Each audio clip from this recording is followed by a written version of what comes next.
agad ang Pilipino. Ang gagawin lang ng Pilipino, sige na, magpagamot ka na, magpahinga ka na, hayaan mo na yung nasa tamang pag-iisip, gaya ng Bibi Sara, ang magpatuloy. Dahil tayo, iisang bangka lang tayo eh. Siya ang kapitan. At kapag wala sa tamang isipan, lulubog at lulubog tayo. Hayaan na niyang ibang magpakabo ng ating bangka.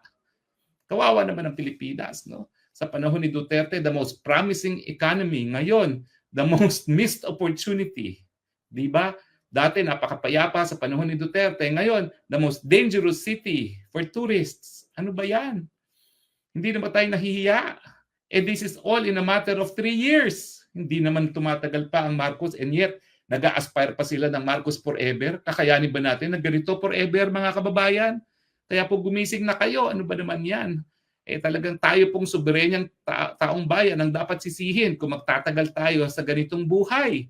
Kasi 2 beses na nga natin sinipa ang mga walang kwentang namumuno, kasama na yung ama niya, binalik pa natin. Ayan, sige, medyo may kasalanan din kami dyan, Inday Sara, dahil pabudol kami. Pero ngayon sinasabi na namin nabudol, pwede ba gumising na kayo at gawin nyo ng katungkulin nyo bilang mamamayan, bilang soberenya, sisantihin na natin yung presidente niya. Sabihin natin, mag-resign ka na. At kapag hindi ka mag-resign, baka ikaw husgahan ng taong bayan at patalsikin sa pwesto gaya ng nangyari sa iyong ama.